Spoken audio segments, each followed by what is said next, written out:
आखिरी चरण का मतदान 12 दिसंबर को होना है। 14 दिसंबर को रिजल्ट आएगा। देखिए हमारे साथ जिला परिषद शाहपुर पश्चिमी क्षेत्र संख्या 1 के एक प्रत्याशी हैं। चलिए मैं सीधे इनसे जुड़ता हूं और जानने का प्रयास करता हूं कि अगर ये जीतते हैं, इनको जनता जीत दिलाती है तो कैसे विकास करेंगे। हाँ, क्या नाम होगा आपका? श्यामनंदन ओझा, मेरी पुत्र वधू सरिता ओझा शाहपुर क्षेत्र संख्या जिला परिषद से जो संबंधित है उसकी प्रत्याशी हैं। मैं श्यामनंदन ओझा के रूप में ये देखते हैं या मेरी जो अभी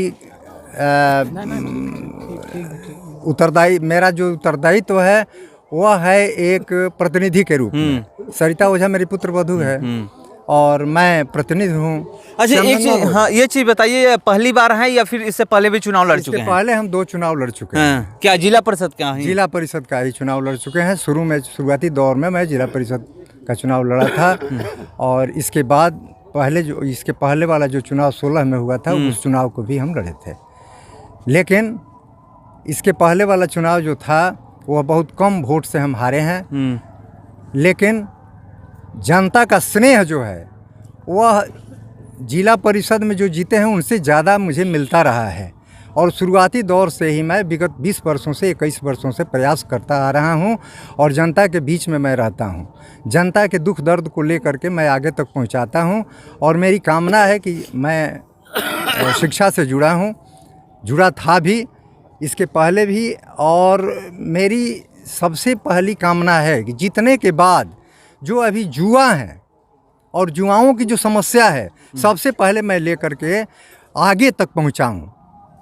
जैसे चाहे वो शिक्षा की समस्या हो, खेल की समस्या हो, सफाई की समस्या हो, ये समस्याएं जो हैं वो जुआओं के साथ जुड़ी हुई हैं और सभी समस्याएं प्रभावित करती है जुआ वर्ग को। जुआ वर्ग अभी बेरोजगारी की समस्या से जुड़ा हुआ है और झेल रहा है। उसके संबंध में कैरियर का निर्माण करना, कैरियर का चुनाव करना, ये मेरी पहली प्राथमिकता होगी जीतने के बाद। चूँकि जुआ अभी कहाँ जा रहे हैं, उनको क्या करना है, इस संबंध में वो अभी बिल्कुल अपने को अनभिज्ञ मानते हैं और सही दिशा निर्देश के अभाव में वे आगे की ओर अपनी समस्याओं को लेकर के न जाते हैं और न समस्या से जूझ करके सफल हो पाते हैं। तो सबसे पहले युवाओं के कैरियर का निर्माण, कैरियर का चुनाव मेरा पहला एजेंडा होगा। चलिए, आप पहला एजेंडा आपका युवाओं को लेकर है। हाँ, युवाओं ये शिक्षा से जुड़े हुए हैं। हाँ, मैं एक शिक्षा से सवाल करता हूँ। देखिए मेरे पीछे ये बगल में ये स्कूल है। इस स्कूल का नाम मैं जब बहुत छोटा था या जो अभी भी लोग कोई जो मिलता है इस क्षेत्र के लोग कहते हैं ये गौतम उच्च विद्यालय स्कूल है, ये इसका बहुत नाम हुआ करता था। आज ऐसी स्थिति हो गई है कि इसमें जो टीचर है लोग कहते हैं कि टाइम से नहीं आ पाते हैं। हर सरकारी स्कूल का वही स्कूल की बात छोड़ दिया जाए तो वहाँ टीचर सही समय से आते हैं, ये आपके क्षेत्र में ही आता है। क्यों ऐसा हो गया है? क्या इस पर कौन ध्यान नहीं देता है? विधायक, सांसद, प्रतिनिधि, क्यों हर कोई प्राइवेट स्कूलों की तरफ जा रहा है? क्या जीतने के बाद ऐसा क्या करिएगा कि ये जो स्कूल है इसकी स्थिति अच्छी हो जाए? इस स्कूल की मैं बात नहीं कर रहा हूँ, इस स्कूल का इसलिए कर रहा हूँ कि इस स्कूल के पास हम लोग खड़े हैं, इसलिए स्कूल की बात कर रहा हूँ। अब एक शिक्षा से जुड़े हुए हैं, क्या ऐसा किया जाए कि जो सरकारी स्कूल है जो पहले था, आप बेहतर जानते हैं कि आपके समय में क्या सरकारी स्कूल था, प्राइवेट स्कूल का तो उस समय नामो निशान नहीं था, तो उसी तरह का फिर से ये सब स्कूल बन जाए। क्योंकि सरकार बहुत ज़्यादा पैसा शिक्षा पे खर्च करती है, फिर भी नहीं हो पाता है। दूसरा एजेंडा मेरा शिक्षा से जुड़ा हुआ है और शिक्षा में मैं हूँ, क्या था उसको भी मैं समझ रहा हूँ, क्या है इस पर भी मैं देख रहा हूँ कि अभी क्या है और क्या होगा इसके संबंध में मैं सोचता हूँ। एक बात आप जान लीजिए कि शिक्षा की जो अभी बिगड़ी हुई स्थिति है उसमें अहम सवाल ये हुआ कि 95 में सरकार की एक नीति जो पहले से भी थी और उसको लागू किया गया, सरकार जब बदली तो उसको लागू कर दिया गया। वह नीति थी ट्रांसफ़र की। तो ट्रांसफ़र के पहले अगल बगल के शिक्षक हुआ करते थे, उनका लगाव अभिभावक से था, छात्र से था और समाज से था, लेकिन उनका ट्रांसफ़र बहुत सुदूर इलाकों में कर दिया गया, जिसके चलते जो लोग बाहर से आए वे अपनी सेवा को, जो उनका कर्तव्य है, उचित ढंग से उसका निर्वाह नहीं हो पाया। नहीं, ट्रांसफर नहीं होना चाहिए था, इसका मतलब नहीं होना चाहिए था। ट्रांसफर होने का अर्थ ये है कि शिक्षक बुद्धिजीवी होते हैं। अगर कलकत्ता में भी उनको रख दीजिएगा, लेकिन अगर उनको पढ़ाने की इच्छा नहीं होगी, वो एक संवेदना है। पढ़ाई शिक्षक का जो उनकी एक भावना है कि वो शिक्षक जो है अपने लोग छात्र जो लोग हैं उनको अगर ये नहीं मानते हैं कि ये हमारे पुत्र हैं, इनका जीवन मुझसे जुड़ा हुआ है, अगर मरा भी मान रहे हैं, उनके बच्चे प्राइवेट स्कूल में पढ़ रहे हैं,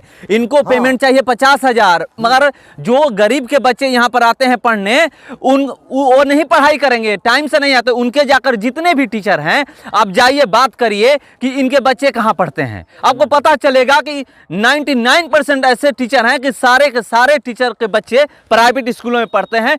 क्यों? सरकारी स्कूल में क्यों नहीं पढ़ सकते हैं? इसमें नीति और नियत का दोष है। किसी भी विभाग में आप जाइएगा, शिक्षक का एक दायित्व जो है वो सामाजिक दायित्व है और वो निर्माण करता है।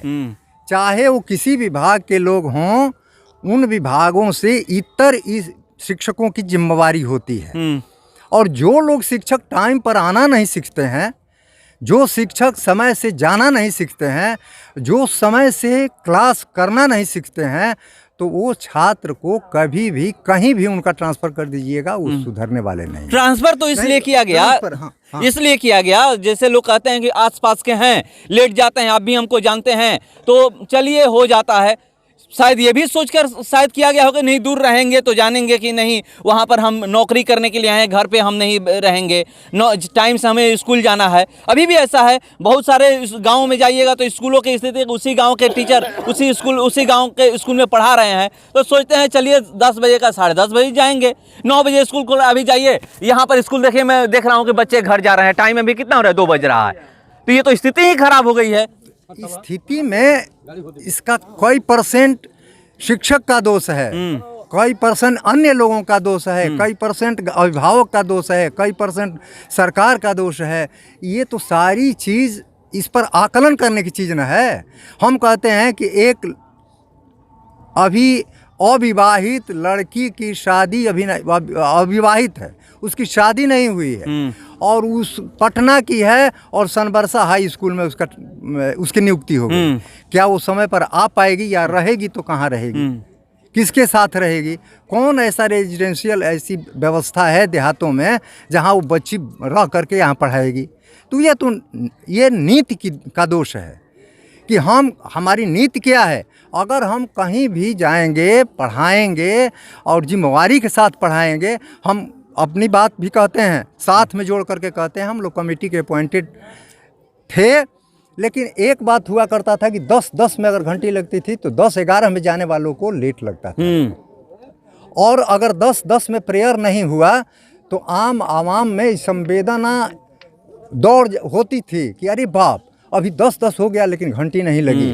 तो लोगों को भय था, समाज से भय था, कानून से भय नहीं था। अगर समाज का भय समाप्त हो जाता है तो कोई भी व्यक्ति कुछ भी कर सकता है, कुछ भी करने के लिए उतारू हो जाता है। काम 2 तरह से होता है, एक प्लानिंग बाय डायरेक्शन और एक प्लानिंग बाय इंड्यूसमेंट।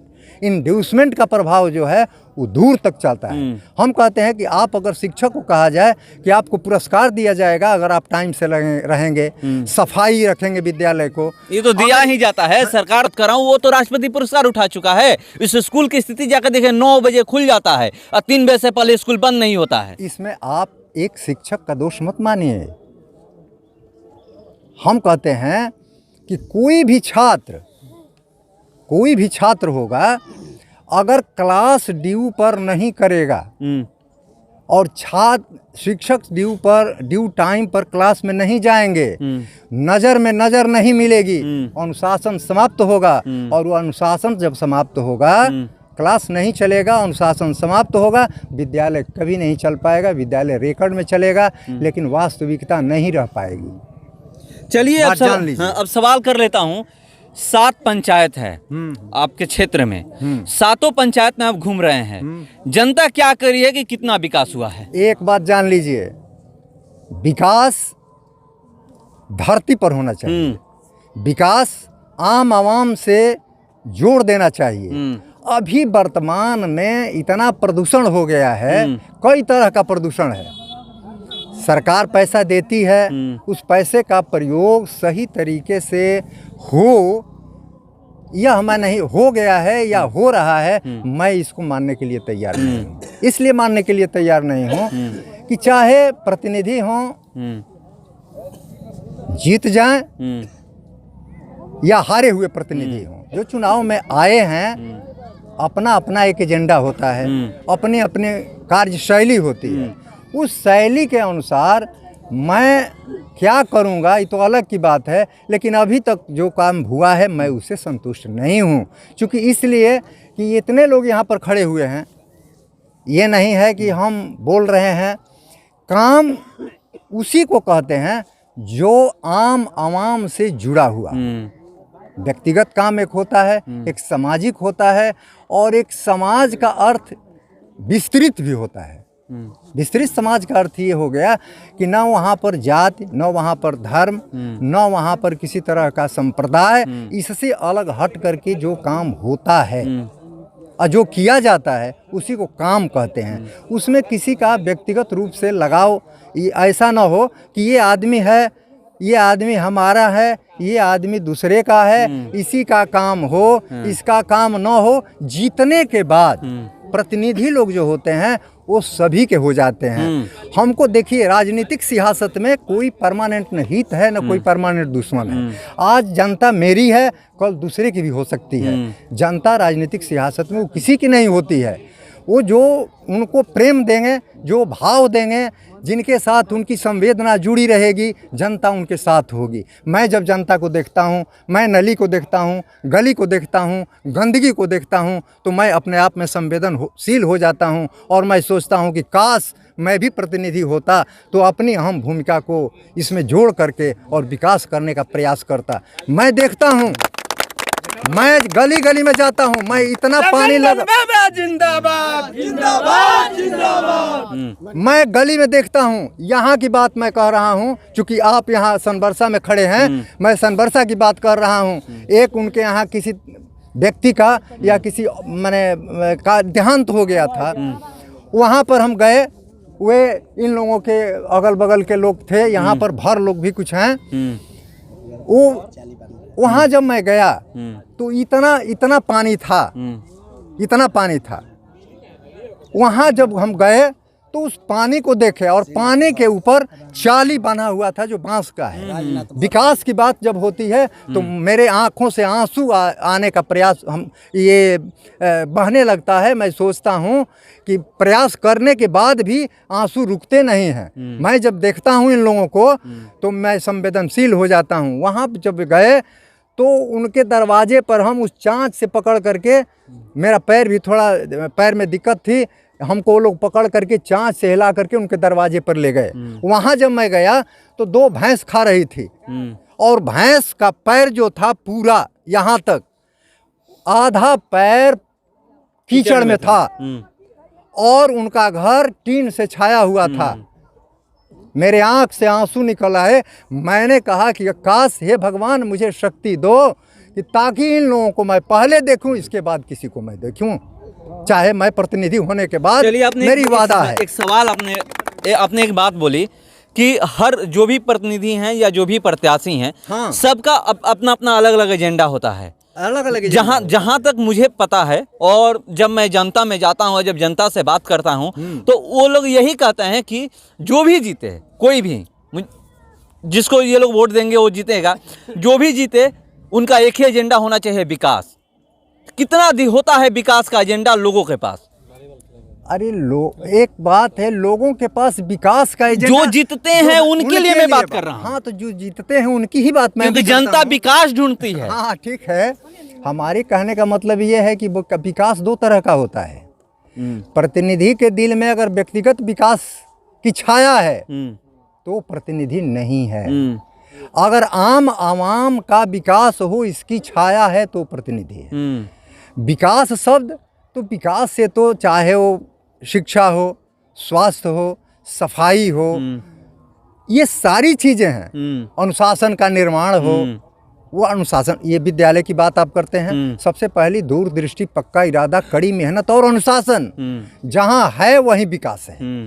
तो मैं आने के बाद बिल्कुल असंतुष्टि है। जहाँ कहीं भी मैं जाता हूँ, कितना कर पाऊंगा ये तो ईश्वर के ऊपर निर्भर है, लेकिन मेरी भावना है कि चाहे वो नवयुवक हों, उनकी पढ़ाई हो, उनकी सफाई हो, खेल कूद हो, खेल कूद का मैदान है, देखिए बहुत पिछड़ा है, बहुत पीछे, बहुत पीछे है ही नहीं कुछ। लोग क्रिकेट, देखिए बच्चे क्रिकेट खेल रहे हैं, क्रिकेट के अलावा कोई कुछ जानता ही नहीं है, जानता ही नहीं है। अब एक बात आप जान लीजिए कि जब मैं 10, 20, 50 क्रिकेट फुटबॉल मैच का उद्घाटन हम कर चुके हैं, चूँकि मैं जनता में रहता हूँ।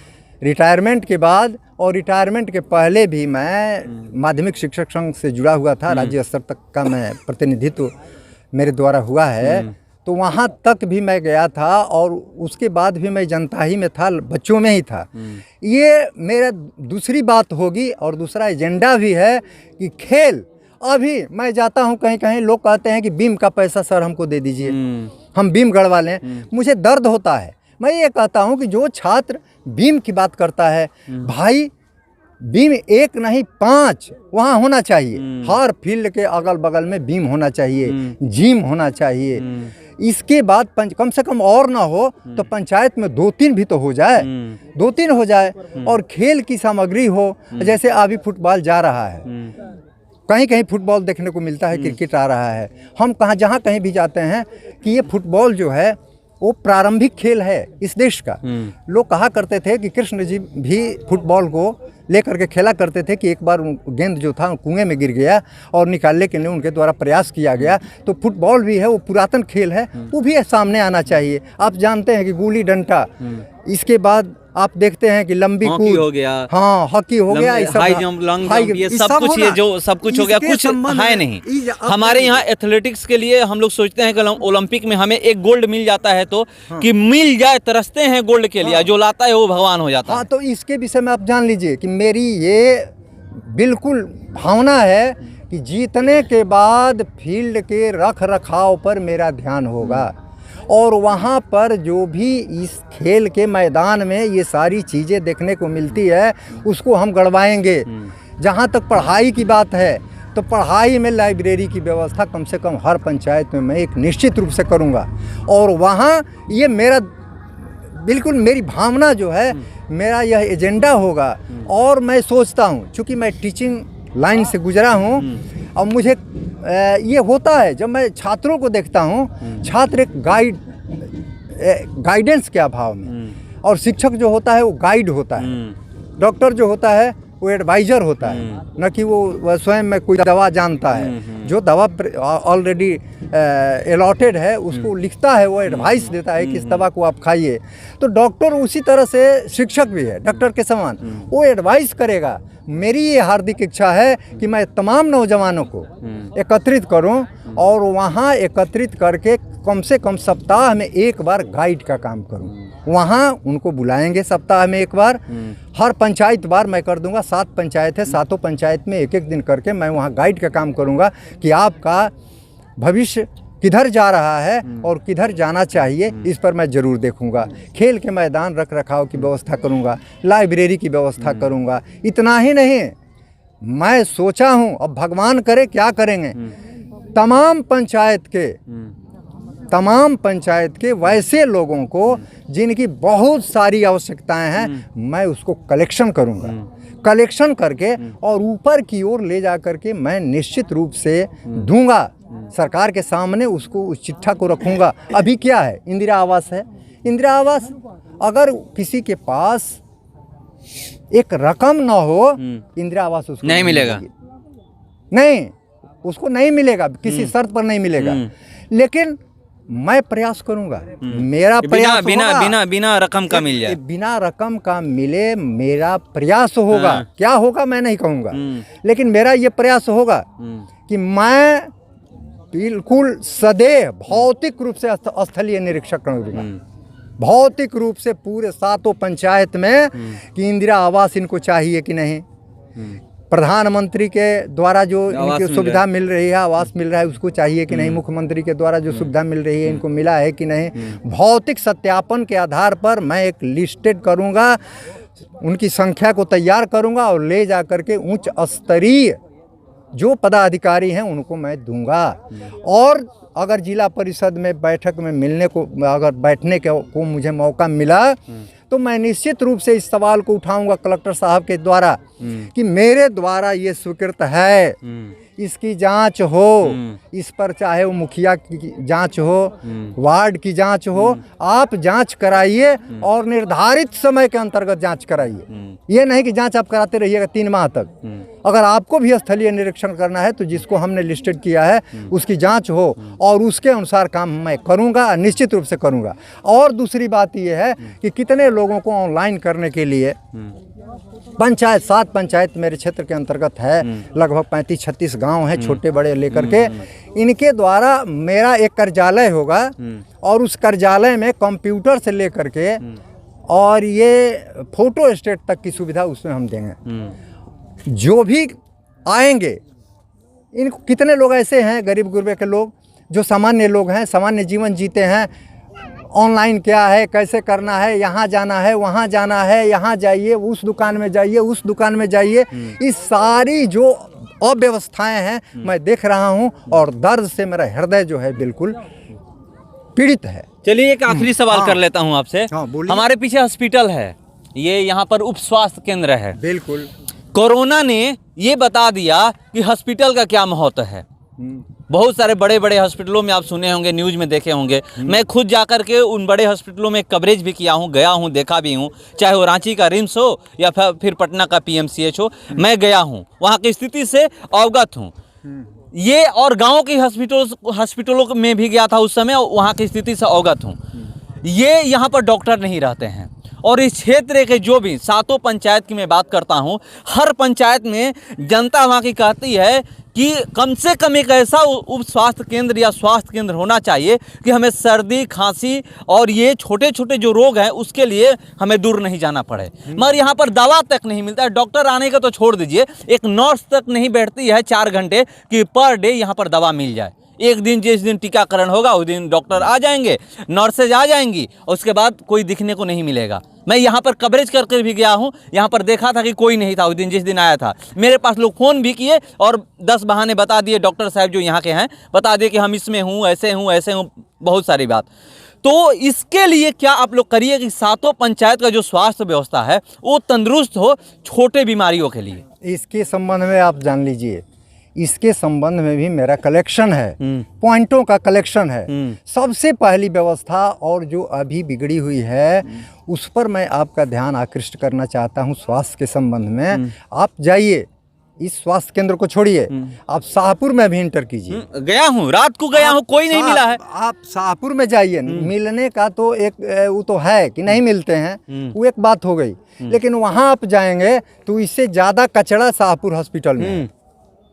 हम कहते हैं कि वहाँ अभी हमारी सोच है, अभी आपसे मैं कह देता हूँ कि मेरी ये सारी व्यवस्थाओं पर मैं सोच करके बैठा हूँ और चुनाव जब से मैं लड़ रहा हूँ इस समस्याओं का कलेक्शन हमने किया है और हृदय में वो अंकित है। मैं समझता हूँ वहाँ मैं स्वास्थ्य के संबंध में सोच लिया हूँ कि जो भी समस्याएं, सबसे पहली समस्या ये है कि आप शाहपुर हॉस्पिटल में जाएंगे, सामान्य रोग के लिए भी वहाँ से रेफर लोग करते हैं। उस सर्दी बुखार अगर हो गया, अगर थोड़ा ज़्यादा है तो लोग ये चलिए सदर हॉस्पिटल आ रहा, जाइए सदर हॉस्पिटल आ रहा, मैं उस पर नकेल जरूर कसूंगा। वहाँ सफाई की व्यवस्था हो, चादर डेली धोई हुई चादर हो, वहाँ एक्सरे, जो भी एक्सरे जितना भी लोग जाते हैं इधर होता है, इधर यहाँ वहाँ एक्सरे के लिए दौड़ते हैं। मेरी ये व्यवस्था है कि पंचायत में कम से कम एक औषधालय ऐसा हो जहाँ एक्सरे की व्यवस्था हो, और एक एक्सरे नहीं, चाहे उसके लिए जितना भी खर्च करना पड़े, अगर इसे खर्च करके आज पीएमसीएच में लोग खर्च कर देते हैं। अब पीएमसीएच में जाने के लिए अभी मैं बात बताता हूँ, अभी स्वास्थ्य की बात आप करते हैं, यहाँ से रेफर कर दिया गया। यहाँ का एक कुर्मी का ये परसौड़ा गांव है बगल में, ये कुर्मी का एक की औरत थी, उसको रेफर कर दिया गया, शाहपुर रेफर कर दिया गया। हम पीछा कर रहे थे उस कुर्मी का, वो बेचारी औरत है, और वहाँ से रेफर लोग कर रहे थे आकि इसको ले जाइए शाहपुर। हम वहाँ बात किए, वहाँ प्रभारी जो थे उनसे हमने बात की, हम कहे उनसे कि साहब इस तरह की बात है, तो उन्होंने कहा कि ये हमसे कंट्रोल नहीं होगा। हम कहे कि तो फिर क्या होगा? तो इनको पटना दिखवाइए सर, ज़रूर। हम कहे कि ठीक है, पटना दिखवाएंगे हम। यहाँ से इस औरत को अपनी गाड़ी भेज करके उस औरत को उस पर रखे और ले जा करके पटना हॉस्पिटल में एडमिट कराए। वहाँ एडमिट होने में भी बहुत बड़ी कठिनाई हुई, लेकिन एडमिट हुई। हमारे कहने का मतलब ये है कि हम शाहपुर हॉस्पिटल को पटना बनाना चाहते हैं। शाहपुर हॉस्पिटल जो है वैसा हॉस्पिटल सोनबरसा में होना चाहिए, और इसके लिए मेरा प्रयास होगा, चाहे वो कहाँ से होगा, हेल्थ मिनिस्टर से कहने पर होगा, चीफ मिनिस्टर से कहने पर होगा, या स्वास्थ्य विभाग केंद्र सरकार से कहने पर होगा। मैं प्रयासरत जरूर रहूँगा, क्योंकि इन लोगों की सारी कठिनाइयों को मैं देखता हूँ। अगर किसी के पास 3,000, 4,000, 5,000 रुपया ना हो गाड़ी का भाड़ा, तो वो जा नहीं पाएगा वहाँ। दवा की तो बात अलग है। अभी जाइए, हेल्थ पर मैं क्या कहूँ, बहुत ज़्यादा मैं नहीं बोलना चाहता हेल्थ और स्वास्थ्य पर। मैं ये मान करके चलता हूँ, आप हमसे मैं अगर पूछ रहे हैं तो मैं ये कहता हूँ, स्वास्थ्य विभाग है। आप कहें ना कि प्राइवेट में ही पढ़ाई होती है, उसी में शिक्षक का भी लड़का पढ़ता है, तो क्या ऐसा नियम या ऐसा काम हॉस्पिटल में भी होता है? वो भी प्राइवेट में ही, वो भी प्राइवेट में जाते हैं। वहाँ हाइड्रोसिल का भी ऑपरेशन कोई कराने के लिए तैयार नहीं है। तो उसके लिए किसका दोष है? गुणवत्ता कहीं नहीं रह गई है। इस पर तो मैं बिल्कुल मर्माहत हूँ, इस संबंध को लेकर के, इस प्रश्न को लेकर के। इस संबंध में मैं बात जब करता हूँ तो मैं मर्माहत हो जाता हूँ। इस संबंध में भी मेरा कलेक्शन है, ये जो अभी पड़ा हुआ है। अभी इसमें जो व्यवस्था होनी चाहिए, कम से कम और नहीं तो 5 बेड हो, और नहीं तो एक्सरे मशीन हो, और नहीं तो जो सामान्य रोग है उसकी दवा मिले, ताकि उस आदमी को शाहपुर नहीं जाना पड़े, शाहपुर के आदमी को आरा न जाना पड़े, आरा के आदमी को पटना न जाना पड़े। ये मेरी भावना है, और मैं इसके लिए प्रयासरत नहीं। मैं, हमारे साथ अगर 50 लोग जुड़ गए क्षेत्र के, तो मैं इसको दिल्ली तक पहुंचाऊंगा। और इनके आम आवाम के लिए मेरा ब्लड इन्हीं लोगों के लिए है, और आज नहीं रहा है और भविष्य में भी रहेगा। तो ये हमारे साथ थे, मैंने इनसे बात किया। शाहपुर पश्चिमी क्षेत्र संख्या 1 सरिता ओझा जो जिला परिषद की उम्मीदवार है, उनके प्रतिनिधि। इन्होंने कहा है कि अगर इस क्षेत्र की जनता हमें जीत दिलाती है तो 2 चीज़ सबसे पहले होगा, शिक्षा और स्वास्थ्य में सुधार सबसे पहले होगा। चलिए अब देखते हैं 14 तारीख को क्या होता है, इस क्षेत्र की जनता किसको जीत दिलाती है जिला परिषद में। फिलहाल इस खबर में इतना ही, बने रहिए हमारे साथ।